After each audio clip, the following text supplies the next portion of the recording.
Staying in Nigeria, the country's House of Representatives Ad-hoc committee investigating crude oil sales has summoned Abubakar Malami, Attorney General of the Federation, Boss Mustapha, Secretary to the Government of the Federation, and Zainab Ahmed, Minister of Finance, over the implementation of the whistleblower policy of the federal government. This follows the outcome of an investigation involving the alleged loss of $2.4 billion in revenue from the illegal sale of 48 million barrels of crude oil in 2015. News Central's Adesewa Odusoga reports.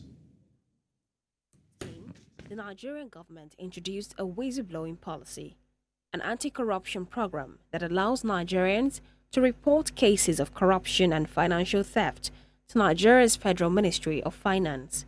Encourages anyone with information about a violation of government's financial regulations, mismanagement of public funds, to report it.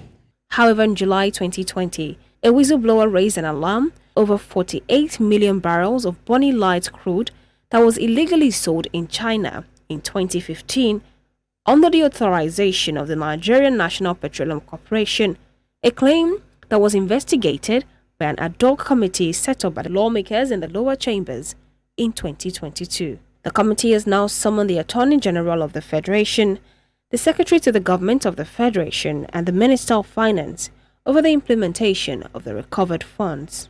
The committee, after its investigation, will no doubt guide the House in making an informed decision in considering the whistleblowers bill currently before the National Assembly. Heads should rule, on the basis of this. People should be asked not just to resign. People should be taken to court, right? People should serve sentences. I think it's a sorry state, especially because, again, you have the Office of the Attorney General of the Federation and the Minister of Justice actually involved in this. And I hope that, the House of Reps, leadership looking into this is, pretty unbiased. They can, they can afford to throw stones, right? Because they also don't have, skeletons in their own cupboards, right? They can afford to actually do the right thing.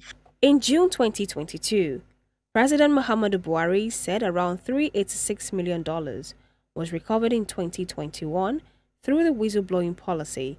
But 7 years down the line, the policy seems to be losing its relevance, with reports of death threats and job loss for whistleblowers in the past.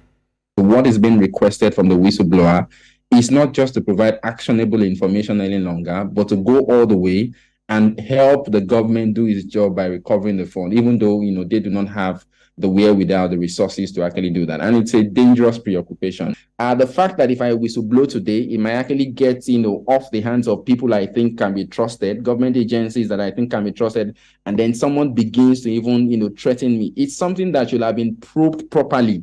As a follow-up on the investigation of the oil theft controversy, lawmakers in the committee will travel to countries where the whistleblowers reside while protecting the identities of those who will provide the committee with information, document, and fact.